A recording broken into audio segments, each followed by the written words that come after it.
नमस्कार। हम भारत की मिट्टियों के बारे में अध्ययन कर रहे थे। मिट्टियों की परिभाषा और ह्यूमस के बारे में अध्ययन कर चुके।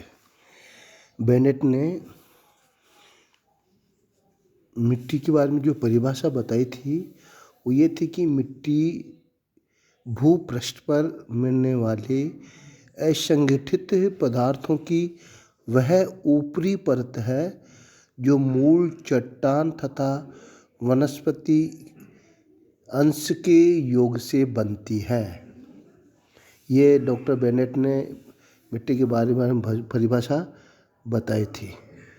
ह्यूमस के बारे में भी ये बताया था कि वनस्पति तथा जीव जंतुओं के सड़े गले अंश को ही जो मिट्टी में सम्मिलित हो जाता है उसको ह्यूमस कहते हैं।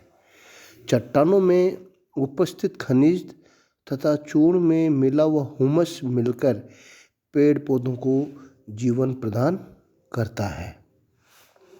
मृदा हमारे जीवन के लिए बहुत ही मूल्यवान तत्व है जो हमें प्रकृति से प्राप्त हुई है। मृदा से हमें वनस्पति तथा कृषि उपजें प्राप्त होती हैं।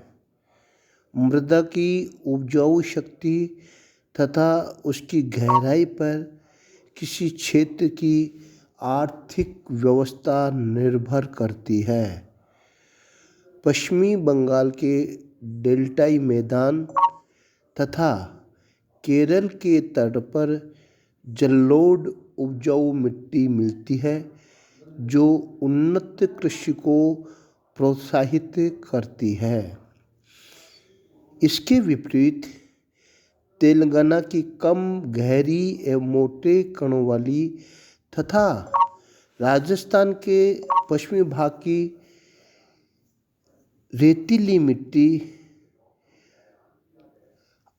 उन्नत कृषि का आधार नहीं बन पाई है।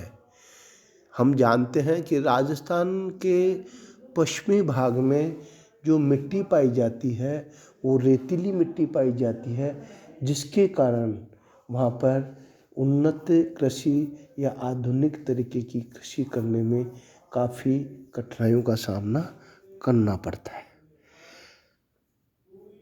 मृदा आवरण में भिन्नता प्रदान करने वाले घटक निम्नलिखित हैं, जिनमें मुख्य जनक सामग्री अथवा उसको मूल पदार्थ, दूसरा उच्चावच, तीसरा जलवायु, चौथा प्राकृतिक वनस्पति। ये इसकी भिन्नता को प्रदान करने वाले घटक हैं।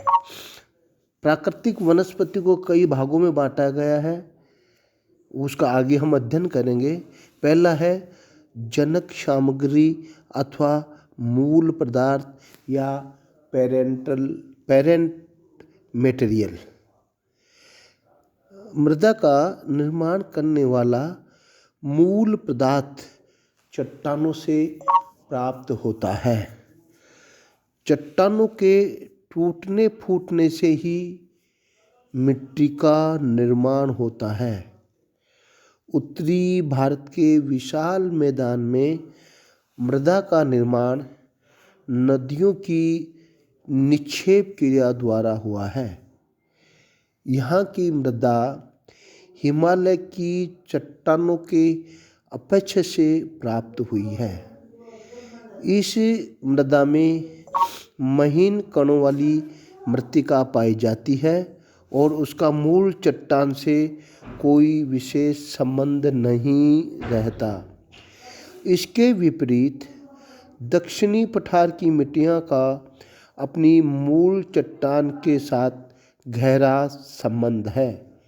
यहाँ की अधिकांश मिट्टियाँ मोटे कणों वाली और कम उपजाऊ हैं। दूसरा जो भिन्नता प्रदान करने वाला तत्व है वो उच्चावच रिलीफ। मृदा निर्माण की प्रक्रिया में उच्चावच का भी महत्वपूर्ण स्थान है। तीव्र ढाल वाले क्षेत्रों में जल प्रवाह की गति तेज होती है जिससे मिट्टी के निर्माण में बाधा आती है। अधिक तीव्र ढाल वाले क्षेत्रों में तो मृदा का अपरदन भी हो जाता है। कम उच्चावच वाले क्षेत्रों में निक्षेप अधिक होता है और मृदा की परत मोटी हो जाती है। यही कारण है कि भारत के उत्तरी मैदान में मिट्टी गहरी और उपजाऊ है। इसके विपरीत दक्षिणी पठार में उच्चावच अधिक होने के कारण मिट्टी का आवरण कम गहरा है। वहाँ पर नदी घाटियों में अथवा तटवर्ती डेल्टाई भागों में गहरी मिट्टी पाई जाती है।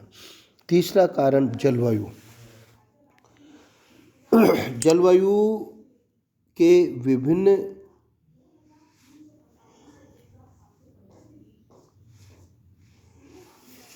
तत्वों विशेषकर तापमान और तथा वर्षा में पाए जाने वाले विशाल प्रादेशिक अंतर के कारण विभिन्न प्रकार की मिट्टियों का जन्म हुआ है।